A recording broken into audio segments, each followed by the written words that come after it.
Hello guys and welcome to world cinema இன் தமிழ். நான் உங்கள் தமிழ் நண்பன். இன்னைக்கு நம்ம ஆர்ஜே பாலாஜி, செல்வராகவன், நட்ராஜன், சானியா ஐயப்பன் போன்ற எல்லாரும் நடிச்ச சொர்க்கவாசல் படத்தை தான் ஃபுல்லா பார்க்க போறோம். நம்ம வீடியோ பார்க்கறதுக்கு முன்னாடி இந்த வீடியோஸ்ல ஸ்பாய்லர்ஸ் கண்டிப்பா இருக்கும். சோ எல்லாருக்கும் ஸ்பாய்லர் அலர்ட் கொடுத்துக்கிறேன். படத்தோட ஆரம்பத்துல மெட்ராஸ் ஜெயில்ல 1999ல ஒரு பெரிய கலவரம் நடக்குது. அந்த கலவரத்தை காமிச்சு ஓபன் பண்றாங்க. அந்த கலவரத்துல பல கைதிங்க இறந்து போயிருக்காங்க, சில கைதிங்க தப்பிச்சும் போயிடுறாங்க. இப்போ இந்த விஷயம் நேஷனல் ஹெட்லைன்ஸ் ஆடுறதுனால ஸ்டேட் கவர்மெண்ட்டுக்கு நிறைய பிரஷர் வந்து இந்த சம்பவத்தை பத்தி விசாரிக்கிறதுக்கு ரிட்டையர்ட் ஆன ஜட்ஜ் இஸ்மாயில் ஒருத்தரை நியமிக்கிறாங்க. அந்த ஜட்ஜ் இஸ்மாயிலா தான் நம்ம நட்டி ராஜேந்திரன் நடிச்சிருக்காரு. அவர் அந்த கேஸை விசாரிக்கிறதுக்காக நேரா சென்ட்ரல் ஜெயில் வந்து அந்த பீரியட்ல போலீஸ்காரரா வேலை செஞ்சுட்டு இருந்த கட்டபொம்மனை விசாரிக்க ஆரம்பிக்கிறாரு. இந்த கேரக்டர்ல நம்ம கருணாஸ் நடிச்சிருக்காரு. கட்டபொம்மன் இஸ்மாயில் கிட்ட வெளியே நிறைய பேர் இந்த விஷயத்தை பத்தி நிறைய விதமா பேசுவாங்க சார், ஆனா உள்ள வேலை செஞ்சுட்டு இருந்த எங்களுக்கு தான் சார் உண்மையே தெரியும் அப்படின்னு சொல்றாரு. அவர் அந்த ஸ்டோரிய சிகா அப்படின்ற ஒரு ரவுடில இருந்து ஆரம்பிக்கிறாரு. இந்த ரவுடி சிகாமணி கேரக்டர்ல தான் நம்ம செல்வராகவன் நடிச்சிருக்காரு. அவரு சாதாரண ஒரு சின்ன ரவுடியா இருந்து சின்ன சின்ன பெட்டி கேஸ் எல்லாம் மாட்டி கொஞ்சம் கொஞ்சமா வளர்ந்து பெரிய ரவுடி ஆயிடுறாரு. ஒரு கட்டத்துல அரசியல்வாதிகளுக்கு எல்லாம் வேலை செய்ய ஆரம்பிச்சிடறாரு. இதனால அவரோட செல்வாக்கும் அதிகமாயிடுது. எவ்வளவு பெரிய ரவுடியா இருந்தாலும் ஒரு நாள் ஜெயிலுக்கு வந்துதானே ஆகணும். அந்த மாதிரி அவரும் ஜெயிலுக்கு வரும்போது வெளியே பெயில் எடுக்கிறதுக்கு ஆள் இல்லாம உள்ளே மாட்டிக்கிறாரு. ஆனா உள்ள வந்த சிகா வெளியே எப்படி சிங்க மாதிரி வாழ்ந்தாரோ அதே மாதிரிதான் உள்ளே வாராருங்க. ஒரு கட்டத்துல அந்த ஜெயிலே அவரோட கண்ட்ரோல் வந்துடுது. அந்த கைதிகளுக்கு நடுவுல கெட்ரிக்னு ஒரு நைஜீரியாவை சேர்ந்த ஒருத்தன் கைதியா இருக்கான். அவன் ஏதோ வறுமை காரணமா ட்ரக்ஸ் கடத்திருக்கான் போல, அதனால அவனை பிடிச்சி ஜெயில போட்டிருக்காங்க. அந்த கைதிகளுக்கு எல்லாருமே அந்த ஆளு தான் சர்ச் ஃபாதர் மாதிரி. ஏன்னா அவன் ஜெயிலுக்குள்ளேயே பைபிளை படிச்சுக்கிட்டு எல்லாருக்கும் போதனைகள் எல்லாம் சொல்லி கொடுத்துட்டு இருக்கான். சிகாக்கு கெட்ரிக்னா ரொம்ப பிடிக்கும். சோ அவரு கிறிஸ்டியானிட்டிக்கு மாறன்னு சொல்லிட்டு கெட்ரிக் கிட்ட ஞானஸ்தானம் பண்ண சொல்றாரு. அப்ப கெட்ரிக்கும் சிகா கிட்ட ஆண்டவர் உன்னை ஏத்துக்கணும்னா நீ எல்லாத்துக்கும் மன்னிப்பு கேட்டுட்டு இனிமே நீ எந்த பாவமும் செய்ய மாட்டான்னு சொல்லி சத்தியம் பண்ணும் அப்படின்னு சொல்றான் கெட்ரிக். அந்த விஷயம் நடந்துட்டு இருக்கும்போது டைகர் மணி அப்படின்னு சொல்லிட்டு இன்னொரு கைதி வரான். அவன் சின்ன வயசுல இருந்தே சிகா கூட வளர்ந்ததுனால சிகாக்கு ரைட் ஹேண்ட் மாதிரி அவன் இருக்கான். ஆளு கொஞ்சம் கோவக்காரன், ஆனா சிகா மேல அவனுக்கு பாசம் ஜாஸ்தி. அவனுக்கு சண்டை போடுறதுல இருந்து எல்லா விஷயத்தையுமே சிகா தான் கத்து கொடுத்திருக்கான். சிகா அந்த ஜெயிலுக்குள்ளேயே ட்ரக்ஸ் ஓடிட்டு இருக்காரு போல, அதையெல்லாம் நிறுத்த சொல்லி கெட்ரிக்கும் சொல்றான். ஆனா இந்த விஷயத்துக்கு டைகர் மணி ஒத்துக்க மாட்டேங்கிறான். இருந்தாலும் சிகா திருந்தி வாழணும்னு நினைக்கிறதுனால கெட்ரிக் சொல்றதை கேட்டு நான் ட்ரக்ஸ் எல்லாம் விற்க மாட்டேன், இனிமே திருந்துறேன் அப்படின்னு சொல்லிடுறாரு. எந்த பாவமும் செய்ய மாட்டேன் அப்படின்னு முடிவெடுத்த சிகாக்கு இன்னொரு பெரிய பாவம் வரப்போகுதுன்னு கட்டபொம்மன் சொல்றாரு. ஒரு நாள் ஜெயில இருந்த சிகாக்கு மினிஸ்டர் போன் பண்ணி சண்முகம்னு பழைய ஐஏஎஸ் ஆபீசர் ஒருத்தர சொல்லி சிகாவோட ஆளை வச்சு அந்த சண்முகத்தை க்ளோஸ் பண்றதுக்காக அந்த மினிஸ்டர் கேக்குறாரு. சரி, மினிஸ்டர் சொல்றத செஞ்சாதான் நம்ம இந்த ஜெயில இருந்து வெளியே போக முடியும் முடிவெடுத்த சிகாவும் சரி நான் பாக்குறேன் அப்படின்னு சொல்லிடுறாரு. இப்ப நம்ம ஜட்ஜ் இஸ்மாயில் கட்டபொம்மன் கிட்ட அடுத்த கைதியான இந்த படத்தோட ஹீரோ பார்த்திபன், அதாவது ஆர்ஜே பாலாஜியை பத்தி கேட்கும்போது கட்டபொம்மனும் பார்த்திபனை பத்தி சொல்ல ஆரம்பிக்கிறாரு. ஆனா அவரோட ஜெயில் ரெக்கார்ட்ஸ்ல சர்க்கம்ஸ்டான்ஷியல் அக்யூஸ்ட், அதாவது சந்தர்ப்பத்தால குற்றம் சாட்டப்பட்டவன் அப்படின்னு தான் இருக்கு. சோ பார்த்திபன் அந்த ஜெயில ஒரு ரிமாண்ட் கைதியா தான் வந்திருக்கான். அவன் உள்ள வரும்போது போலீஸ்காரங்களா நீதான் சிகாவோட ஆளா அப்படின்னு கேட்கும்போது பார்த்திபனுக்கு சிகானா யாருன்னு தெரியல. உள்ள போகும்போது பார்த்திபனும் கட்டபொம்மன் கிட்ட சிகானா யாரு எனக்கு தெரியாதுன்னு சொல்றான். அதுக்கு அவரு தேவையில்லாத விஷயம் எல்லாம் பேசாத, உள்ள இருக்கிறவங்க ரொம்ப மோசமானவனுங்க, 15 நாள் வாயும் எல்லாத்தையும் மூடிக்கிட்டு ஒழுங்காரு அப்படின்னு சொல்றாரு. சோ பார்த்திபன் என்ன குற்றம் பண்ணிட்டு வந்தாரு அப்படின்றத போக போக தான் நமக்கு சொல்லுவாங்க. அடுத்த சீன்ல பார்த்திபன் கல்யாணம் பண்ணிக்க போற பொண்ணு ரேவதி. இந்த கேரக்டரை சானியா ஐயப்பன் பண்ணிருக்காங்க. ஜட்ஜ் இஸ்மாயிலும் ரேவதி கிட்ட பார்த்திபனை பத்தி கேக்குறாரு. பார்த்திபன் ஒரு ஏழை குடும்பத்துல பிறந்து அப்பா கூட இல்லாம அவங்க அம்மா கூட சேர்ந்து ஒரு தள்ளு வண்டியில டிஃபன் கடை நடத்திட்டு வர்றாரு. அவரோட அன்றாட வேலையை காலையில இருந்து டிஃபனுக்கான எல்லா பொருளையும் ரெடி பண்ணிட்டு அந்த கடையை ஆரம்பிச்சு ராத்திரி 11 மணி வரையும் அந்த கடையை நடத்திட்டு வீட்டுக்கு வரதுதான். அப்பா அவரு கிடைக்கிற சைக்கிள் கேப்ல எல்லாம் போயிட்டு ரேவதியை பார்த்துட்டு வர்றாரு. 2 பேரும் 3 வருஷமா ஒருத்தருக்கு ஒருத்தர் லவ் பண்றாங்க. ரேவதி பார்த்திபன் கடைக்கு எதிர்க்க பூக்கடை வச்சிருக்கா. நம்ம ஏற்கனவே பார்த்த அந்த ரிட்டையர்ட் ஐஏஎஸ் ஆபீசர் சண்முகம்ன்றவரு பார்த்திபனோட கடைக்கு வந்து அடிக்கடி டிஃபன் சாப்பிடுறாரு. அவரு பார்த்திபனுக்கு ஹெல்ப் பண்றதுக்காக அவன் ஒரு ஹோட்டல் ஆரம்பிக்கிறதுக்கு பேங்க்ல லோன் விஷயமா பேசிருக்காரு போல. அவரும் பார்த்திபன் கிட்ட நம்ம அப்ளை பண்ண லோன் இந்த வாரம் கண்டிப்பா வந்துரும் அப்படின்னு சொல்லிட்டு உத்தரவாதம் கொடுக்கறாரு. பார்த்திபனோட கனவே அந்த லோன் பணத்தை வச்சு ஒரு ஹோட்டல் ஆரம்பிச்சு அவங்க அம்மாவுக்கு கஷ்டம் கொடுக்காம ரேவதியை கல்யாணம் பண்ணிட்டு சந்தோஷமா வாழ்றது மட்டும்தான். ஒரு நாள் பார்த்திபனோட டிஃபன் கடை காட்டும் போது கஸ்டமர்ஸ் எல்லாம் அவங்க வச்ச குழம்பை ரொம்ப ருசிச்சு சாப்பிடுறாங்க. அப்ப அங்க ஒருத்தன் வந்து அந்த கடையில இருந்து மிளகாத்தூள் கேக்குறான். பார்த்திபனும் கோமா மிளகாத்தூள் எல்லாம் விக்கிறது இல்ல சார்னு சொன்ன உடனே அவங்க அம்மாவும் பார்த்திபன் கிட்ட கஸ்டமர் கிட்ட அப்படிலாம் பேசாதப்பா, அவர் கேட்கறத கொடுத்து விடு அப்படின்னு சொல்றாங்க. அதுக்கப்புறம் ஒரு பொட்டலத்துல மிளகாத்தூளும் கொடுத்து அனுப்புறாங்க. சோ இப்படி இருக்க சூழ்நிலை அன்னைக்கு ராத்திரி பார்த்திபன் கூட வேலை செய்யற ஒரு ஆளு சண்முகம் சார் அவர் வீட்டுல டேப் ஒன்னு உடஞ்சு போச்சான், அதை ரிப்பேர் பண்றதுக்கு பிளம்பரை கூப்பிட சொன்னாருப்பா, நான் மறந்துட்டேன் அப்படின்னு சொல்லும்போது பார்த்திபன் அந்த ஆள் கிட்ட அவர் நமக்காக எவ்வளவு உதவி பண்றாரு, இந்த ஒரு சின்ன விஷயத்த கூட நம்ம பண்ணி கொடுக்க கூடாதுன்னு சொல்லிட்டு அந்த டேப்பை ரிப்பேர் பண்றதுக்காக அவரே முடிவெடுத்து வீட்ல இருந்து அந்த லோன் டாக்குமெண்ட்ஸ் எல்லாம் எடுத்துக்கிட்டு அவங்க அம்மாக்கும் ரேவதிக்கும் பாய் சொல்லிட்டு கிளம்புறாருங்க. அன்னைக்குதான் நான் பார்த்திபனை கடைசியா பார்த்தேன்னு சொல்லிட்டு ரேவதி அந்த ஜட்ஜ் கிட்ட சொல்லிட்டு இருக்காங்க. போலீஸ் பார்த்திபனை அப்போதான் அரெஸ்ட் பண்ணிருக்காங்க. அடுத்ததா ஜட்ஜ் இஸ்மாயில் அந்த ஏரியா இன்ஸ்பெக்டரை விசாரிக்க ஆரம்பிக்கிறாரு. அந்த ஆளு பார்த்திபனை பத்தி ரொம்ப பேடான ஃபீட்பேக்க கொடுத்துட்டு இருக்கான். பார்த்திபன் ரொம்ப கோவக்காரனும், எதை கேட்டாலும் அவனுக்கு சட்டுன்னு கோவம் வரும், அடிக்கடி மார்க்கெட்ல பிரச்சனை பண்றான்னு சொல்லிட்டு எனக்கே கம்ப்ளைண்ட் வந்திருக்கு, ஏன் நானே கண்ணு எதிர்க்க பாத்திருக்கேன் அப்படின்னு சொல்றாரு. விஷயம் என்னன்னா, சண்முகம் இறந்ததுக்கு முன் ராத்திரி பார்த்திபன் அந்த டேப்பை ரெடி பண்றதுக்காக அவர் வீட்டுக்கு போயிருக்காரு. அவரும் டேப்பை ரெடி பண்ணிட்டு அந்த வீட்டை விட்டு வெளியே போகும்போது எதிர் வீட்டுல இருந்த ஒரு ஆளு பார்த்திபன் அந்த வீட்டுல இருந்து போறத பாக்குறான். அடுத்த நாள் காலையில தான் சண்முகத்தை யாரோ கொன்னுடுறாங்க. இந்த விஷயத்த பார்த்திபனும் பாக்குறான். அதே நேரத்துல பார்த்திபனை பார்த்தா அந்த ஆளு அந்த கூட்டத்துல பார்த்திபன் இருக்கிறத பார்த்துட்டு போலீஸ் கிட்டயும் சொல்லிடுறாரு போல. இதனாலதான் போலீஸ் பார்த்திபனை அரெஸ்ட் பண்ணிருக்கு. இப்ப பார்த்திபன் ஜெயில இருக்கிற அந்த சீனை காட்டுறாங்க. அவன் ஒரு புது கைதிங்கிறதுனால அந்த ஜெயில இருக்கிறவனுங்க எல்லாம் பார்த்திபனுக்கு தேவையில்லாம தொந்தரவு கொடுக்குறானுங்க. அடுத்ததா ஜட்ஜ் இஸ்மாயில் போலீஸ் டிஐஜியை விசாரிக்க ஆரம்பிக்கிறாரு. அப்ப அந்த டிஐஜி ஜட்ஜ் கிட்ட அந்த ஜெயிலுக்குள்ள சிகா பயங்கர அட்டூழியம் பண்ணதாகவும் உள்ள இருந்தே ட்ரக்ஸ் எல்லாம் வித்ததுனால இந்த நியூஸ் வெளியெல்லாம் பரவி போலீஸுக்கு ரொம்ப கெட்ட பேர் வந்துருச்சுன்னு சொல்றாரு. இதனால போலீஸ் தீகார் ஜெயில வேலை செஞ்சிட்டு இருந்த சுனில் குமார்னு ஒரு புது எஸ்பியை அந்த ஜெயிலுக்கு மாத்திருக்காங்க. அந்த எஸ்பி பொசிஷன் ஆக்சுவலா கட்டபொம்மனுக்கு தான் கிடைக்க வேண்டியது. ஆனா டிபார்ட்மெண்ட் சுனில் குமார் திஹார் ஜெயிலே பயங்கர கண்ட்ரோல் வச்சிட்டு இருந்ததுனால இந்த வேலைக்கு அந்த ஆள் தான் சரியானவர்னு சொல்லிட்டு அவரை இந்த ஜெயிலுக்கு மாத்துறாங்க. புதுசா வந்த எஸ்பி அந்த ஜெயிலே கண்ட்ரோல் வச்சிட்டு இருந்த சிகா கிட்ட, நீ பண்ற எல்லா விஷயமும் தெரியும், அதெல்லாம் நிறுத்தத்துக்கு தான் நான் இங்க வந்திருக்கேன், ஒழுங்கு மரியாதையா இப்பவே எல்லாத்தையும் நிறுத்திக்கன்னு சொல்லும்போது சிகாக்கு மேரடோனா ரொம்ப பிடிக்கும் போல. அவரு மேரடோனா எப்படி ஏழ்மை நிலையில இருந்து தன் நாட்டுக்காக வேர்ல்டு கப் ஜெயிச்சு கொடுத்தாருன்னு சொல்லிட்டு, நாங்களாம் அந்த மாதிரி தான் சார், ஜெயிலுக்குள்ள கஷ்டப்படுறவங்களுக்கு என்னால முடிஞ்ச உதவியே செஞ்சுட்டு இருக்கேன் அப்படின்னு சொல்றாரு. அப்போ ஒரு நாள் அந்த கைதிகள் எல்லாம் சேர்ந்து அந்த ஜெயிலுக்குள்ளேயே ஒரு சண்டை போட்டியை நடத்துறாங்க. அதுல டைகர் மணி சண்டை போடுறான். அவனுக்கு ஆப்போனண்டா அந்த ஜெயிலே இருக்கிற இன்னொரு பிளாக்க சேர்ந்த ஒருத்தன் வந்து சண்டை போடுறான். அந்த சண்டையில டைகர் மணி அந்த ஆளை செம்ம அடி அடிச்சு நாக் அவுட் பண்ணிடுறான். இந்த சண்டை நடந்துட்டு இருக்கும் போதே நம்ம பார்த்திபனும் சிகாவை மீட் பண்றதுக்காக உள்ள வந்துடுறான். ஆனா கூட இருக்கிறவனுங்க சிகாவை மீட் பண்ண விடாம பார்த்திபனை துரத்தி விட்டுறானுங்க. இந்த கைகலப்புல பார்த்திபன் அந்த சண்டைக்குள்ள போய் சிக்கிக்கிறான். இப்போ டைகர் மணிக்கும் பார்த்திபனுக்கும் சண்டை வருதுங்க. பாவம் நம்ம ஹீரோ தான் ஒரு சாதாரணமான ஆள்ல, அவனால டைகர் மணி கூட எல்லாம் சண்டை போட முடியல. அந்த ஆளும் பார்த்திபனை போட்டு துவச்சி எடுக்கும் போது இது எல்லாத்தையுமே சிகா பாத்துட்டு இருக்கான். திடீர்னு ஒரு கட்டத்துல பார்த்திபன் கோவத்துல டைகர் மணியை அடிக்கும் போது அவனை மயங்கி விழுந்துடுறாங்க. இத பார்த்துட்டு சிகாவே ஷாக் ஆயிடுறான். உடனே அங்க இருந்த கைதிகள் எல்லாம் பார்த்திபனை அடிக்கும் போது சிகா அதை தடுத்துட்டு பார்த்திபனை ஹாஸ்பிட்டல் கூட்டு போக சொல்லி அனுப்பிச்சு வச்சிடறான். இப்போ அந்த ஜெயிலுக்குள்ள எஸ்பி திடீர்னு எல்லா செல்லையும் சோதனை போடும்போது சிகாவோட ஆளுங்க இருந்த செல்ல இருந்து ட்ரக்ஸ் எடுத்துறாரு. இதனால அவரு சிகாவை அவமானப்படுத்துறதுக்காக அவனோட சட்டப்பேட்டெல்லாம் கழட்டி எல்லாருக்கும் முன்னாடி அந்த எஸ்பி சிகாவை அசிங்கப்படுத்துறாரு. இந்த விஷயத்துல இருந்து ரொம்ப அப்செட்டா இருந்த சிகா கிட்ட கெட்ரிக்கும் ஆறுதல் சொல்ற மாதிரி பேசி சிகாவை சாந்தப்படுத்துறான். இப்ப சிகாக்கு கெட்ரிக் தான் கடவுள் மாதிரி தெரியறான். இப்ப அந்த எஸ்பி பார்த்திபனை மீட் பண்ணி அவன் நல்லா சமைப்பான்னு தெரிஞ்சுக்கிட்டு அவனை கிச்சன் பிளாக்கு சேஞ்ச் பண்ணி விட்டுறாரு. இப்ப ஜட்ஜ் இஸ்மாயில் பார்த்திபன் கூட இருந்த ரங்கு அப்படின்ற ஒரு கைதியை விசாரிச்சிட்டு இருக்காரு. இந்த ரங்குக்கு இயற்கையிலே பெண்ணோட குணாதிசயம் இருந்ததுனால அந்த ஜெயில இருக்கிற எல்லாருமே தொந்தரவு பண்ணிட்டு இருந்திருக்காங்க போல. ஆனா அந்த கிச்சன் பிளாக்கோட ஹெட் பஷீர்ன்ற ஒரு கைதி தான் இந்த பிளாக்ல இருக்கிற எல்லாருக்குமே ஒரு காட்ஃபாதர் மாதிரி இருக்காரு. இந்த பஷீர் கேரக்டரை டைரக்டர் பாலாஜி சக்திவேல் தான் பண்ணிருக்காரு. அதே பிளாக்ல மோகன் ஒரு கைதி இருக்காரு. அவரோட பொண்ணு ரோஜா இறந்து போயிட்டு இருக்கா. அவளை கொலை பண்ணாருன்னு சொல்லி பழிய போட்டு அவரை ஜெயிலுக்குள்ள போட்டிருக்காங்க. இதனால அவர் மணல்ல பாதிக்கப்பட்ட அந்த ஜெயிலுக்குள்ள சுத்தி வந்துட்டு இருக்காரு. பார்த்திபன் அந்த கிச்சன் பிளாக்கு வந்தப்புறம் தான் கொஞ்சம் கொஞ்சமா நிம்மதியா அடையறான். அவன் தனக்கு பிடிச்ச சமையல் எல்லாம் அந்த கிச்சன்ல செஞ்சு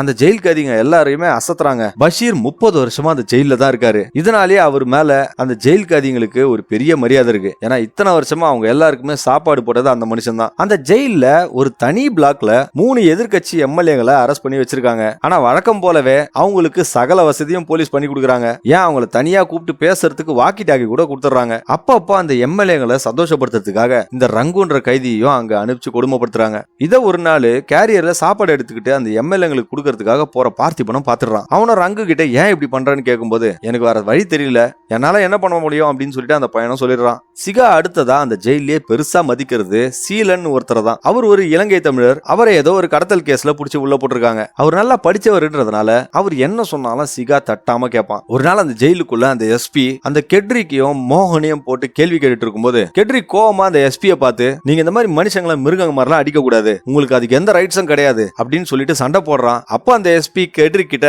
ஜெயில பர்மிஷன் இல்லாம புக்ஸ் கூட தான் வச்சு கூடாது, நீ கூட தான் பைபிள் வச்சிட்டு இருக்கன்னு சொல்லிட்டு அந்த பைபிளை எடுத்து கிழிக்க போறாரு. அப்ப கெட்ரிக் அந்த பைபிளை பிடிச்சி இழுக்கும் போது ஆக்சிடென்ட்ல அந்த பைபிள் கிழிஞ்சிடுதுங்க. இதனால கோவப்பட்டு கெட்ரிக்கும் அந்த எஸ்பியை சட்டையை பிடிச்சு அடிக்க வரும்போது போலீஸ் தடுத்து நிறுத்துறாங்க. எஸ்பி சட்டையை பிடிச்சா சும்மா விடுவாங்களா? இதனால எஸ்பியும் செம்ம கடுப்புல கெட்ரிக்க ஒரு சாலிட்டரி கன்ஃபைன்மெண்ட் கன்ஃபைன்மெண்ட்ல போட்டு வச்சிருக்காரு. அந்த ஆளுக்கு சோறு தண்ணி கொடுக்காம அந்த இரும்பு அறையில போட்டு அடைச்சு வச்சிருக்காங்க. காவலுக்கு 2 கான்ஸ்டபிள் வர வச்சிருக்காங்க. சிகா அங்க இருந்த ஒரு கான்ஸ்டபிள் கிட்ட காசு கொடுத்து கெட்ரிக்கு சாப்பிடுறதுக்கு ஏதாவது வாங்கி குடியா அப்படின்னு சொல்லிட்டு போறாரு. கெட்ரிக் பல நாளா அந்த ரூமுக்குள்ளே இருந்து டிப்ரெஷனால பயந்து பசி தாங்க முடியாம ஒரு கட்டத்துல இறந்தே போயிடுறான். இதை தெரிஞ்சு பதறி போன அந்த எஸ்பியும் நைட்டோட நைட்டா கெட்ரிக்கோட பாடியை டிஸ்போஸ் பண்ணிடுறாரு. கெட்ரிக் இறந்து போன விஷயம் தெரிஞ்ச சிகா அந்த காவலுக்கு இருந்த கான்ஸ்டபிளை போட்டு பயங்கரமா அடிச்சு அவனை கொலை பண்றதுக்கு ட்ரை பண்றான். அப்ப சீலன் வந்து தடுத்து நிறுத்தினதுனால சிகாவும் அந்த போலீஸ்காரனை கொல்லாம விட்டுறான். இப்ப சிகா கெட்ரிக் இறந்து 10 நாள் ஆயிட்டதுனால 10வது நாள் அனுசரிக்கிறதுக்காக போலீஸ் கிட்ட ஸ்பெஷலா சாப்பாடு செய்ய சொல்லி பர்மிஷன் வாங்கிடுறான். இப்ப இந்த சாப்பாடு செய்யற வேலையை பார்த்திபனுக்கு ஒப்படைக்கிறாங்க. பார்த்திபனும் அதை நான் செய்ய முடியாதுன்னு சொல்லும் போது பஷீரும் ஃபோர்ஸ் பண்ணி நீ செஞ்சுதான் ஆகணும், அவன் உன் கையில தான் சாப்பிடணும்னு ஆசைப்படுறான்னு சொல்லிட்டு சொல்றதுனால பார்த்திபனும் அதுக்கு சம்மதிக்கிறான். அன்னைக்கு அந்த எஸ்பி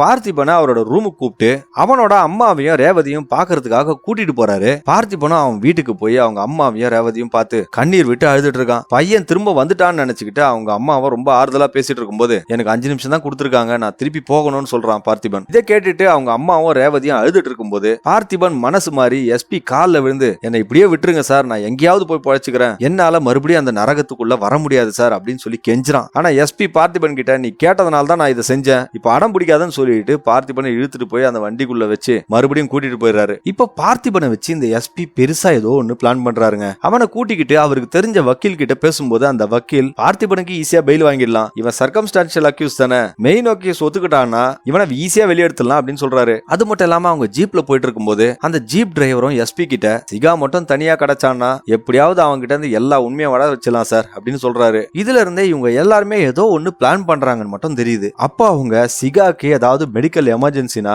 ரூல்ஸ் படி அவனை ஹாஸ்பிட்டலுக்கு கூட்டிட்டு போய் தான் ஆகணும். அப்ப அவனை பேச வச்சுட்டா பார்த்திபனை ஈஸியா வெளியே எடுத்துலாம் அப்படின்னு சொல்லி பேசிட்டு இருக்காங்க. இதை கேட்ட உடனே பார்த்திபனுக்கும் ஒரு நம்பிக்கை வருது. அதுக்கப்புறம் அந்த எஸ்பி ஒரு டாக்டரை வச்சு பார்த்திபன் கிட்ட ஒரு சின்ன கவர்ல ஒரு பவுடரை கொடுத்துட்டு இத சிகா சாப்பிடுற சாப்பாட்டுல கலந்துரு, இது வெறும் பேதி மருந்து தான், சாப்பிட்டா 3 மணி நேரத்துல பேதி ஆக ஆரம்பிச்சிடும், அதுக்கப்புறம் அவனை ஹாஸ்பிட்டல் கூட்டிட்டு போற மாதிரி போய் எல்லா உண்மையை வர வச்சிடலாம் அப்படின்னு சொல்றாரு. இதனால பார்த்திபனும் அந்த பவுடரை கலக்கிறதுக்காக முடிவெடுத்து அன்னைக்கு சமையலையும் ஆரம்பிக்கிறான். அப்படியே அந்த பவுடரை கலக்கும் போது அந்த சீனை கட் பண்ணி ஜட்ஜ் இஸ்மாயில காட்டுறாங்க. அடுத்ததா பார்த்திபனை அவர் விசாரிக்க ஆரம்பிக்கிறாரு. அப்ப படத்தோட இன்டர்மிஷனையும் போடுறாங்க. அன்னைக்கு ராத்திரி ஜெயிலுக்குள்ள ஆட்டம் பாட்டம் கொண்டாட்டம்னு எல்லாரும் ஜாலியா என்ஜாய் பண்ணிட்டு இருக்காங்க. 10ஆவதுக்கு பீரு அது இதுன்னு அடிச்சிட்டு இருக்காங்க. பார்த்திபன் அந்த கைதிகள் எல்லாருக்குமே அன்னைக்கு பிரியாணி செஞ்சு கொடுத்திருக்கான். அப்ப சிகா அந்த ஆப்போசிட் பிளாக்ல இருக்கிறவங்க கிட்ட தயவு செஞ்சு இந்த ஜெயிலுக்குள்ள பவுடர் ஓட்டுறதை மட்டும் நிறுத்துங்கடா அப்படின்னு சொல்லிட்டு அவரோட சேர்ல உட்காந்துட்டு இருக்கும்போது அந்த பைத்தியக்காரன் மோகன் வந்து சிகா கிட்ட தான் பொண்ணோட கதையை பத்தி பேசிட்டு இருக்கான். இப்ப அந்த ஆட்டம் பாட்டம் கொண்டாட்டம் எல்லாம் முடிஞ்சு போயிடுது. பஷீரும் பார்த்திபன் கிட்ட எல்லாரும் சாப்பிட்டாங்க,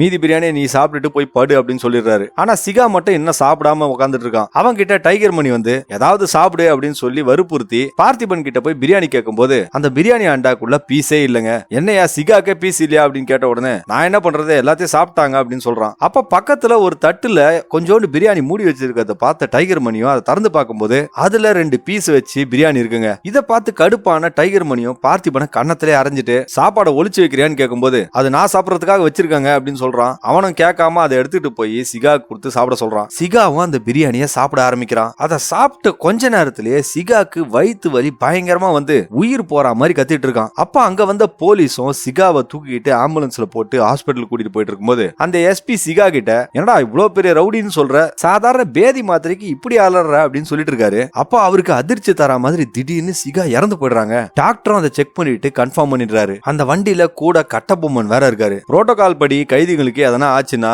ஜெயில் ஹாஸ்பிட்டலுக்கு தான் கூட்டிட்டு போனோம். ஆனா அந்த எஸ்பி ஜிஹெச்ல தனக்கு தெரிஞ்ச டாக்டர் இருக்காருன்னு சொல்லி அங்க கூட்டிட்டு போனார் சார் அப்படின்னு சொல்லிட்டு கட்டபொம்மன் அந்த ஜட்ஜு கிட்ட சொல்றாரு. அடுத்த நாள் காலையில பார்த்திபனோட அம்மாவும் ரேவதியும் பார்த்திபன் பெயில்ல வருவான்னு நினைச்சுக்கிட்டு அந்த ஜெயிலுக்கு வெளியே வந்து நிக்கிறாங்க. அங்க இருந்த போலீஸ்காரங்களும் அவங்க 2 பேரையும் வெயிட் பண்ண சொல்லிடுறாங்க. பார்த்திபனும் அன்னைக்கு அவனுக்கு பெயில்னு நினைச்சு சந்தோஷப்பட்டுக்கிட்டு அந்த ஜெயிலுக்குள்ள நடந்து வந்துட்டு இருக்கான். அப்ப அந்த கைதிகளுக்கு எல்லாருக்கும் சிகா இறந்து போன நியூஸ் தெரிஞ்சு அவனுங்க எல்லாம் உள்ள ஒரு கலவரத்துல ஈடுபடுறானுங்க. போலீஸா அவனுங்களை கண்ட்ரோல் பண்றதுக்கு எவ்வளவு ட்ரை பண்றாங்க. ஆனா அவனுங்க எப்படியோ அந்த போலீஸ்காரங்க கிட்ட இருந்து சாவி எடுத்து எல்லா செல்லையும் திறந்து விட்டுறாங்க. இதனால கொஞ்ச நேரத்துல அந்த ஜெயிலே அப்படியே கலவரி பூமி மாதிரி ஆயிடுது. வெளியே வந்த கைதிங்க அந்த போலீஸ்காரங்களை போட்டு அடிச்சு கொன்னுட்டு இருக்காங்க. பார்த்திபனா இதை பார்த்து அரண்டு போய் அவனுக்கு தான் வெளியே அந்த ஜெயில விட்டு போவோன்ற நம்பிக்கையே போயிடுது. இப்ப அந்த கைதிங்க எல்லாரும் அந்த ஜெயில கண்ட்ரோல் எடுத்துறாங்க. அவங்கள லீட் பண்றதுக்கு டைகர் மணியும் சீலனும் தான் இருக்காங்க. இப்ப எஸ்பியும் அந்த கண்ட்ரோல் பிளாக் மாடியில இருந்து அந்த கைதிங்க கிட்ட தேவையில்லாத பிரச்சனை பண்ணாதீங்க, எல்லாரும் அவங்க செல்லுக்கு போயிடுங்க, இல்லனா நான் ஃபோர்ஸ் எடுக்க வேண்டியது வரும், அதுக்கப்புறம் நீங்க ரொம்ப வருத்தப்படுவீங்க அப்படின்னு சொல்லி மிரட்டுறாரு. ஆனா யாருமே அவர் பேச்ச கேட்கற மாதிரி தெரியல.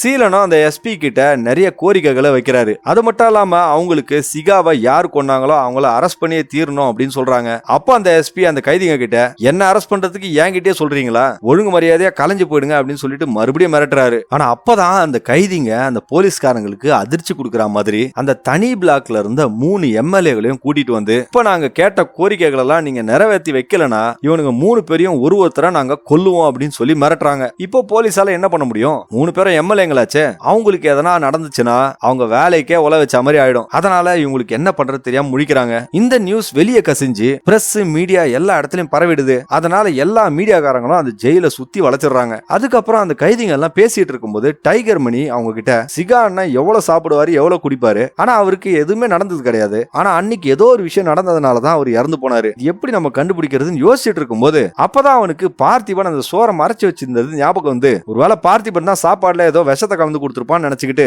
அவனை போய் அடிக்க போறான். ஆனா பார்த்திபனோ அது நான் சாப்பிட வச்சிருந்த சாப்பாடை நீ கொடுத்த, அப்படின்னா அந்த சாப்பாட்டுல விஷம் இருந்தா நான் தானே செத்துருக்கணும், ஏன் சிகா செத்தான்னு சொல்லி சண்டை போடுறான். அப்ப சீலன் அந்த சண்டையை நிறுத்தி இவனுக்கு கரெக்டான நேரத்துல அவனுக்கு தேவையான வேலையை கொடுப்போம், இப்ப சண்டை போடாதன்னு சொல்லி டைகர் மணியை சமாதானப்படுத்துறான். இப்ப அந்த ஜெயிலுக்கு டிஐஜி வந்து அந்த எஸ்பியை போட்டு தாழ்ச்சி எடுக்கிறாருங்க. என்ன நடக்குதுயா இங்க, உன் பாதுகாப்புல இருந்த சிகா வேற செத்து போயிருக்கான், இவ்வளவு பெரிய கலவரம் நடக்குது, நீங்க என்ன பண்ண போறீங்க அப்படின்னு சொல்லி கேட்டுட்டு இருக்கும்போது எஸ்பி என்ன சொல்றதுன்னு தெரியாம முழிச்சிட்டு இருக்காரு. ஆனா இதெல்லாம் பார்க்கும்போது கட்டபொம்மனுக்கு மனசுக்குள்ள கொஞ்சம் சந்தோஷம் இருக்குங்க. என்ன இருந்தாலும் அந்த எஸ்பி பொசிஷன் அவருக்கு தானே கிடைச்சிருக்கணும், அதனால மனுஷன் கொஞ்சம் சந்தோஷப்படுறாரு. இப்ப அடிப்பட்ட அந்த எம்எல்ஏங்களுக்கு ட்ரீட்மெண்ட் கொடுக்கறதுக்காக டாக்டர் அந்த ஜெயிலுக்குள்ள எடுத்துட்டு வராங்க. அப்படியே அந்த சீனை கட் பண்ணி அந்த டாக்டரை ஜட்ஜ் இஸ்மாயில் விசாரிக்கிற மாதிரி காட்டுறாங்க. அப்ப அந்த டாக்டர் ஜட்ஜ் கிட்ட என்ன நடந்தது அப்படின்ற விஷயத்த சொல்ல ஆரம்பிக்கிறாரு. போலீஸ்காரங்க வேவு பார்க்கறதுக்காக அந்த டாக்டர் கூடவே டாக்டர் மாதிரி ஒரு போலீஸ்காரனை அனுப்பிச்சு வச்சிருக்காங்க. அவங்க 2 பேரும் உள்ள போய் அந்த எம்எல்ஏங்களுக்கு ட்ரீட்மெண்ட் கொடுக்கும்போது அந்த போலீஸ்காரனுக்கு என்ன பண்றது தெரியாம தப்பா ட்ரீட்மெண்ட் பண்றான். இத பார்த்து கண்டுபிடிச்ச டைகர் மணியும் அந்த போலீஸ்காரனை போட்டு அடிக்கும் போது டாக்டரும் உண்மையை சொல்லிடுறாரு. இப்போ சீலன் டைகர் மணி கிட்ட இந்த போலீஸ்காரங்க இன்னும் நம்மள சீரியஸாவே எடுத்துக்கல, அந்த போலீஸ்காரங்களுக்கு பயத்தை காட்டணும் அப்படின்னு சொல்லிட்டு இருக்கான். அதுக்கப்புறம் அவங்க பார்த்திபனை வரவழைச்சு அவன் கையில கத்தி கொடுத்து அந்த எம்எல்ஏல ஒருத்தனோட நாக்க வெட்ட சொல்லி சொல்றாங்க. ஆனா பார்த்திபனா அதை நான் செய்யவே மாட்டேன்னு சொல்லிட்டு இருக்கான். அவங்க ஃபோர்ஸ் பண்ணி அவனை செய்ய வைக்கிறாங்க. அவனை ஒரே இழுப்புலயே அந்த நாக்க வெட்டிடுறாங்க. அதை வெட்டி அந்த போலீஸ்காரங்களோட டிஐஜி கிட்ட வேற கொடுத்துறாங்க. இப்போ அந்த டாக்டர் காட்டும் போது இஸ்மாயில் கிட்ட அவரு நாக்கு ரொம்ப டஃப்பான மசில் சார், எங்களாலேயே ஒரே அறுப்புல அதை அறுக்க முடியாது, ஆனா பார்த்திபன் எப்படி அந்த துருப்பிடிச்ச கத்தியை வச்சு ஒரே அறுல அறுத்தான்னு எங்களுக்கே தெரியல அப்படின்னு சொல்றாரு. அப்போ ஜட்ஜ் இஸ்மாயில் டாக்டர் கிட்ட சிகாவோட மரணத்துக்கு நீங்க கொடுத்த பவுடர் தானே காரணம் அப்படின்னு கேட்கும்போது அந்த டாக்டர் இன்னொரு உண்மையை சொல்றாரு. அன்னைக்கு ராத்திரி அந்த டாக்டர் அந்த எஸ்பிக்கு போன் பண்ணி சிகாவோட பாடியை செக் பண்ணதுல வேற ஏதோ ஒரு சப்ஸ்டன்ஸ் இருந்திருக்கு, அதனாலதான் சிகா இறந்து போயிருக்கான், நம்ம கொடுத்த பவுடரால இல்ல அப்படின்னு சொல்றாரு. இப்போ பஷீர் பார்த்திபன் அந்த நாக்க வெட்டின விஷயத்தை தெரிஞ்சுக்கிட்டு டைகர் மணியை போட்டு அடிக்க ஆரம்பிக்கிறாரு. ஒரு சின்ன பையனை இந்த மாதிரி வேலையெல்லாம் செய்ய வைக்கிறீங்க, இன்னும் பழைய பஷீரா மாறணுமா அப்படின்னு சொல்லிட்டு அவரு மிரட்டும் போது அந்த கைதிங்க எல்லாருமே பயப்படுறானுங்க. இப்போ அந்த இன்ட்ராகேஷன்ல கட்டபொம்மன் இஸ்மாயில் கிட்ட என்ன சொல்றாருன்னா,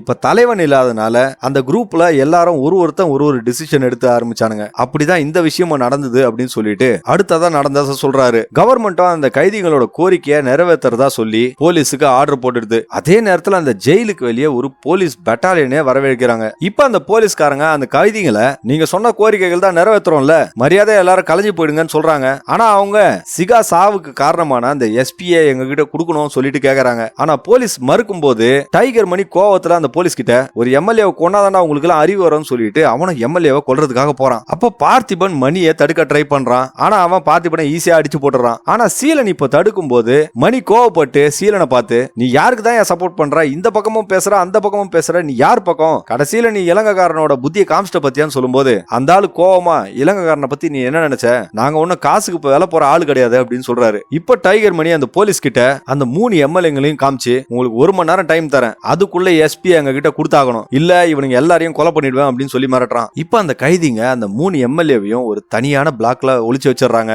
எல்லாருமே அந்த எஸ்பிக்காக தான் வெயிட் பண்ணிட்டு இருக்காங்க. பிரச்சனை பெருசானதுனால மினிஸ்டர் அந்த ஜெயிலுக்கு வந்துடுறாரு. அவரு டிஐஜி கிட்ட என்னதான் பிரச்சனை அப்படின்னு கேட்கும்போது டிஐஜியும் மினிஸ்டர் கிட்ட அந்த கைதிங்க அந்த 3 எம்எல்ஏங்களுக்கு பதிலா நம்ம எஸ்பியை கேக்குறாங்க சார்னு சொல்றாரு. கேட்டாங்கன்னா கொடுத்து விடுங்கயா, இவன் ஒருத்தனோட உயிர் தானே, அங்க 3 எம்எல்ஏ இருக்கிறாங்க அப்படின்னு சொல்லிட்டு மினிஸ்டர் சொல்றாரு. இப்போ அந்த கிச்சன் பிளாக்ல இருக்கிற எல்லாருமே அந்த எம்எல்ஏங்களை காப்பாத்துறதுக்காக யோசிச்சுட்டு இருக்கும்போது அவங்கள எங்க வச்சிருக்காங்கன்னு அவங்களுக்கு தெரியல. அப்ப பார்த்திபன் பஷீர் கிட்ட நான் அவங்க இருக்கிற இடத்த கண்டுபிடிக்கிறேன்னு சொல்லிட்டு சாப்பாடு கேரியர் எடுத்துக்கிட்டு அந்த கைதிகளை நோக்கி போறான். அவனுங்களும் சாப்பாடு கொடுக்கறதுக்காக பார்த்திபனை அந்த பிளாக் உள்ள அனுப்புறாங்க. அப்ப பார்த்திபன் அந்த எம்எல்ஏங்களுக்கு சாப்பாடு சாப்பாடெல்லாம் கொடுத்துட்டு இருக்கும்போது அந்த நாக்கு வெட்டப்பட்ட எம்எல்ஏ பார்த்திபனை போட்டு அடிக்கிறான். அதுக்கு பார்த்திபன் அந்த எம்எல்ஏவை பார்த்து, உங்களுக்கே தெரியும் நான் வேணும்னே பண்ணல, என்ன ஃபோர்ஸ் பண்ணி அவனுங்க பண்ண வச்சானுங்க, என்ன மன்னிச்சிருங்க அப்படின்னு சொல்றான். அப்ப அதுல ஒரு எம்எல்ஏ நம்மள கொல்ல வந்தப்ப இவன் தான் காப்பாத்தனா அப்படின்னு சொல்லிட்டு பேசிட்டு இருக்காங்க. அதுக்கப்புறம் அந்த லூசு மோகனை காட்டும் போது அவன் அந்த டைகர் மணியோட கேங் கிட்ட பேசிட்டு இருக்கும்போது அவனுங்க மோகனுக்கு பவுடர் எல்லாம் கொடுக்க முடியாது கிளம்புன்னு சொல்லிட்டு திட்டிட்டு இருக்கானுங்க. அதுக்கு மோகன் அந்த கேங் கிட்ட, நீங்க ஒன்னும் கொடுக்க வேணாம், பார்த்திபனே பவுடர் வச்சிருக்கான், நான் அவன்கிட்ட வாங்கிக்கிறேன் அப்படின்னு சொல்றான். இதை கேட்ட மணி அப்படியே ஷாக் ஆகி, பார்த்திபன் பவுடர் வச்சிருக்கானா அப்படின்னு அவன் கேட்டுட்டு இருக்கும்போது மோகனும் அந்த நடந்த விஷயத்த சொல்றான். பாத்ரூம்குள்ள பார்த்திபனும் ரங்குவும் பேசிட்டு இருக்கும்போது பார்த்திபன் அந்த பவுடர் விஷயத்தை பத்தி ரங்கு கிட்ட சொல்றான். ரங்குவும் பார்த்திபனை திட்டிட்டு அந்த பவுடரை புடுங்கி ஒரு ரூமுக்குள்ள போட்டு போயிடுறான். இதை எல்லாத்தையுமே ஒரு பாத்ரூம்குள்ள இருந்து ஒளிஞ்சுக்கிட்டு மோகன் கேட்டுறான். அந்த பவுடரை எடுத்து மோகன் டைகர் மணி கிட்ட கொடுக்கும்போது அவனுங்க அதை செக் பண்ணிட்டு, இது ஆட்டுக்காக கொடுக்குற பேதி மருந்து, இதை மனுஷனுக்கு கொடுத்தா என்ன ஆகும் அப்படின்னு சொல்லிட்டு பேசிட்டு இருக்கானுங்க. இப்போ டைகர் மணி பார்த்திபன் மேல கொலை வெறி ஆயிடுறான். அடுத்த சீன்ல பார்த்திபனை காட்டும் போது அவன் அந்த எம்எல்ஏங்களை முதல்ல வச்சிட்டு இருந்த ரூமுக்குள்ள போய், நம்ம முதல்ல பார்த்த சீன்ல ஒரு வாக்கி டாக்கிய அந்த எம்எல்ஏங்களுக்கு கொடுத்தாங்கல்ல, அந்த வாக்கி டாக்கியை எடுத்து போலீஸ்காரங்க கிட்ட கான்டாக்ட் பண்ண ஆரம்பிக்கிறான். அப்போ எஸ்பி பார்த்திபன் கிட்ட பேச ஆரம்பிக்கிறாரு. நான் கொடுத்த மருந்து நீ கலக்கலன்னு தெரியும், ஆனா எப்படிரா சிகா இறந்திருப்பான் அப்படின்னு சொல்லிட்டு கேக்குறாரு. பார்த்திபன் எனக்கு எதுவும் தெரியாது சார் அப்படின்னு சொல்லி அழுதுட்டு இருக்கான். அப்பதான் பார்த்திபன் அந்த எஸ்பி கிட்ட ஒரு விஷயத்த சொல்றான். அவன் அந்த எம்எல்ஏங்களுக்கு சாப்பாடு எடுத்துட்டு போனப்ப அவனுங்க சிகாவை போட்டு தள்ளுறத பத்தி பேசிட்டு இருந்திருக்கானுங்க. இதை அந்த எஸ்பி கிட்ட சொல்லி, கண்டிப்பா அந்த எம்எல்ஏங்க தான் சிகாவை சாவடிச்சிருக்கணும் அப்படின்னு சொல்லிட்டு இருக்கான். அப்ப அந்த எஸ்பி பார்த்திபன் கிட்ட, நான் சொல்ற மாதிரி செய்ய, உன்னை நான் உன் ஃபேமிலி கூட சேஃபா கூட்டிட்டு போய் சேர்க்கறேன்னு சொல்லும்போது 20 பேர் செத்து போயிட்டானுங்க சார். என்ன மாதிரி அவனுங்களும் வாழ ஆசைப்பட்டிருப்பானுங்கல்ல, இப்ப அவங்களோட உயிருக்குலாம் யார் பதில் சொல்றது, இப்ப நான் மட்டும் தப்பிச்சா பரவாயில்லையா அப்படின்னு சொல்லி கேட்டுட்டு இருக்கான். அப்ப அந்த எஸ்பி பார்த்திபன் கிட்ட, இதுக்கு மேல ஒரு உயிர் கூட போகாது, அதுக்கு நான் கேரண்டி, என்ன நம்புடா அப்படின்னு சொல்றாரு. இதனால பார்த்திபனும் அந்த எஸ்பி பேச்சை நம்பி அந்த எம்எல்ஏங்க இருக்கிற பிளாக்க சொல்லிடுறான். இப்போ அந்த எஸ்பி அந்த மினிஸ்டர் கிட்ட பர்மிஷன் கேட்டு, எம்எல்ஏங்க இருக்கிற இடம் எனக்கு தெரிஞ்சு போச்சு, எனக்கு ஒரு சின்ன ஃபோர்ஸ் மட்டும் கொடுங்க, நான் போய் காப்பாத்திட்டு வரேன் அப்படின்னு சொன்ன உடனே மினிஸ்டரும் பர்மிஷன் கொடுத்துறாரு. அவரும் ஒரு போலீஸ் டீமை கூட்டிக்கிட்டு அந்த ஜெயிலுக்குள்ள போறாரு. இப்ப அந்த ஜெயில பவர் கட் ஆயிடுறதுனால எல்லாரும் அங்க இருந்த விறகு கட்டையில தீப்பந்தத்தெல்லாம் கொளுத்திக்கிட்டு அந்த ஜெயில் முழுக்க காவல் காக்க ஆரம்பிக்கிறாங்க. போலீஸும் எப்படியோ ஒரு பிளாக் குள்ளேயும் போகுது. அப்ப பஷீர் அவங்க எல்லாரையும் வார்ன் பண்ண ட்ரை பண்ணும்போது அந்த எஸ்பி பஷீரை சுட்டுறான். டைகர் மணி அந்த பவுடர் விஷயத்துக்காக பார்த்திபனை போட்டு அடிச்சிட்டு இருக்கும்போது போலீஸ் வந்துட்டாங்கன்ற இன்ஃபர்மேஷன் கேட்ட உடனே அவனை விட்டுட்டு அவன் உள்ள போயிடுறான். இப்போ அந்த ஜெயிலுக்குள்ள அந்த ஆப்போசிட் பிளாக்குக்கும் மணி குரூப்புக்கும் சண்டை ஆகி அவங்க 2 பேரும் ஒருத்தருக்கு ஒருத்தர் அடிச்சுக்கிறாங்க. இந்த சண்டையில மணி வயித்துல குத்துப்பட்டு அவன் வேற காயமாயிடுறான். அந்த எஸ்பியும் பாக்குற எல்லாரையுமே சுட்டு தள்ளிட்டு இருக்கான். உயிருக்கு போராடிட்டு இருக்க பஷீர் கிட்ட பார்த்திபன் வந்து பேசும்போது பஷீர் கோவமா பார்த்திபனை பார்த்து, உன்னை போய் நம்பன படுறா, என் மூஞ்சில கரிய பூசிட்டேன்னு சொல்லி இறந்து போயிடுறாரு. இப்போ மணிக்கும் அந்த எஸ்பிக்கும் பயங்கரமான சண்டை நடக்குது. 2 பேரும் ஒருத்தனுக்கு ஒருத்தர் பயங்கரமா அடிச்சுக்கிறானுங்க. அதுக்கப்புறம் கட்டபொம்மன் அந்த ஜட்ஜு கிட்ட, நாங்க உள்ள போய் பாக்குறதுக்குள்ள அங்க இருந்த எல்லாருமே இறந்து போயிட்டாங்க அப்படின்னு சொல்றாரு. இப்பதாங்க நமக்கு கிளைமேக்ஸ்ல அதுக்கப்புறம் என்ன நடந்துச்சுன்றத காட்டுறாங்க. கட்டபொம்மன் ஒரு போலீஸ் போர்ஸோட உள்ள வரும்போது சீலன் கட்டபொம்மன் கிட்ட, நம்ம பேசலாம் சார் வாங்கன்னு கூப்பிடுறான். ஆனா கட்டபொம்மன் சரண்டராக வந்த சீலனையும் அவங்க கூட்டாளிகளையும் காக்கா குருவி சுடுற மாதிரி சுடுறாங்க. அதுக்கப்புறம் அந்த கைதிங்க எல்லாரையும் ஒருத்தரா துரத்தி கொள்றான். இப்ப சிகா எப்படி செத்தான்றதையும் காட்டுறாங்க. கட்டபொம்மன் அந்த லூசு மோகனை கூட்டிட்டு போய், நான் சொல்ற வேலையை செஞ்சினா உன் பொண்ணு கிட்ட கூட்டிட்டு போறேன்னு சொல்லி அல்வால விஷ மருந்த கலந்து அதை சிகாக்கு கொடுக்க சொல்லிடுறான். இப்பதான் நம்ம ஏற்கனவே பார்த்த ஒரு சீன்ல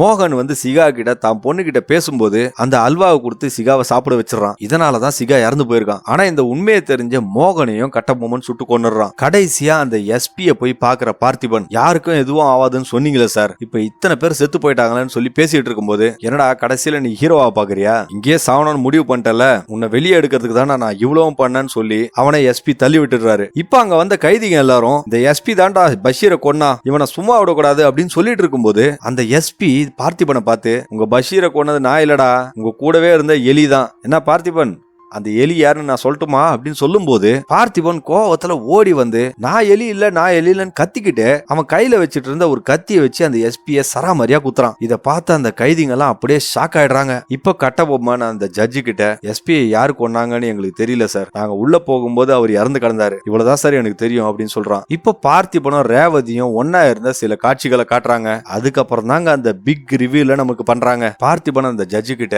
ஐஏஎஸ் சண்முகத்தை யாரு கொன்னா, யாருக்கும் தெரியாதுல்ல, அதே போலதான் அந்த எஸ்பியை யாரு கொண்டாங்கன்னு எங்களுக்கு தெரியாது அப்படின்னு சொல்றான். இப்ப பார்த்திபன் ஜட்ஜி கிட்ட பேசிட்டு அந்த போலீஸ் வேன்ல ஏறும்போது பக்கத்திலேயே கட்டபொம்மனும் உட்காந்துட்டு இருக்காரு. ரெண்டு பேரும் ஒருத்தருக்கு ஒருத்தர் பாத்துக்கிறாங்க. அவங்க ரெண்டு பேருக்கு மட்டும் தாங்க உள்ள நடந்த உண்மை தெரியும். இப்ப ஜட்ஜி இஸ்மாயிலும் தன்னோட ரிப்போர்ட்டை எழுத ஆரம்பிக்கிறாரு. இந்த சம்பவம் நடந்ததுனால ஒரு ஆட்சியே மாறி இருக்கு. அன்னைக்கு ஜெயில இருந்த ஒரு எம்எல்ஏ தான் இன்னைக்கு மினிஸ்டரா இருக்காரு. கட்டபொம்மனும் எஸ்பியா ப்ரொமோட் ஆயிருக்காரு. பார்த்திபனும் உள்ள இருந்துகிட்டே அவன் நினைச்ச மாதிரி வெளியே ஒரு ஹோட்டல் ஆரம்பிச்சிருக்கான். இந்த மாதிரி சில கேள்விகளுக்கு பதிலே கிடையாது. இந்த சிஸ்டமும் பெரிய ஆட்களும் சேர்ந்துதான் அவனுக்கு தேவையான விஷயத்தெல்லாம் பண்ணி அவன் வாயை மூடிருக்காங்க. என்ன பொறுத்த வரைக்கும் பார்த்திபன் ஒரு நிரபராதி நான் நம்பினாலும் அவன் ஏன் இந்த மாதிரி விஷயத்துக்கெல்லாம் ஒத்துக்கிட்டான்றதுதான் எனக்கு புரியல அப்படின்னு சொல்றாரு. அப்பதாங்க அந்த ஜட்ஜ் இஸ்மாயில் கட்டபொம்மன் இன்ட்ராகேஷனோட ஆரம்பத்துல ஒரு விஷயத்த சொன்னதை சொல்றாரு. வாழ்க்கையில நமக்கு ரெண்டே சாய்ஸ் தான். ஒன்னு சொர்க்கத்துக்கு போய் மண்டிட்டு வாழணும், இல்ல நரகத்துக்கு ராஜாவா வாழணும். இந்த ரெண்டுத்துல எதை வேணாலும் நம்ம சூஸ் பண்ணலாம் அப்படின்னு சொல்லிருக்காரு. இப்ப பார்த்திபனும் சொர்க்கத்துக்கு போய் மண்டிட்டு வாழறதை விட நரகத்துல ராஜாவாவே இருந்துடலான்னு முடிவு பண்ணிட்டான் போல. இந்த குற்றத்துக்கெல்லாம் அவன் உடந்தையா இருந்ததுனால அவன் நினைச்சா மாதிரி இப்போ வாழ்ந்துட்டு இருக்கான் அப்படின்னு சொல்லி முடிக்கிறாரு. அப்போதாங்க பார்த்திபன் அந்த ஜெயில காட்டுறாங்க. அன்னையில இருந்து பார்த்திபன் அந்த ஜெயில இருக்கிற மொத்த கண்ட்ரோலையும் எடுத்துக்கிறான். அவன் அந்த நரகத்துல ராஜாவா வாழ ஆரம்பிக்கிறான். இப்ப பார்த்திபன் தன்னோட ஃபேமிலி போட்டோவை பார்த்துக்கிட்டே இருக்கும்போது அப்படியே படத்தையும் முடிக்கிறாங்க. ஓகே ஃப்ரெண்ட்ஸ், வீடியோ முடிஞ்சு போச்சு. கண்டிப்பா சொல்றேங்க, உங்களுக்கு ஒரு புது எக்ஸ்பீரியன்ஸை இந்த படம் கொடுக்கும். இதனால தயவு செஞ்சு எல்லாரும் போய் தியேட்டர்ல இந்த படத்தை பார்த்து இந்த படத்தோட முழு இம்பாக்டையும் அனுபவிங்க. படத்தோட டைரக்டருக்கு இந்த படம் முதல் படம்ன்ற மாதிரியே தெரியல. ஸ்கிரீன் பிளேல அங்க இங்க கொஞ்சம் சர்க்கிள் இருந்தாலும் ஒட்டு மொத்தத்துல இந்த படம் ஒரு அபோவ் ஆவரேஜ் படம் தாங்க. நீங்க கொடுக்குற காசுக்கு கண்டிப்பா அது ஒர்த்தா இருக்கும். சோ படத்தை தியேட்டர்ல பார்த்தவங்க கமெண்ட் செக்ஷன்ல வந்து படம் எப்படி இருந்துச்சுன்னு சொல்லுங்க. அப்படியே இந்த வீடியோ பார்த்தவங்களும் என்னோட வாய்ஸ் ஓவர் எப்படி இருக்குன்றத கமெண்ட் செக்ஷன்ல சொல்லுங்க. இதே போல சூப்பரான வீடியோஸ் எல்லாம் பார்க்கணும்னா என்னோட சேனல்ல இருக்கு, போய் பாருங்க. மீண்டும் இதே போல் வித்தியாசமான படத்தோட கூடிய விரைவில் உங்களை சந்திக்கிறேன். அதுவரை உங்களிடமிருந்து விடைபெறுவது உங்களுக்காக மட்டும் வித்தியாசமான படங்களை கொண்டு வர நான் உங்கள் தமிழ் நண்பன். வீடியோ பார்த்ததற்கு நன்றி.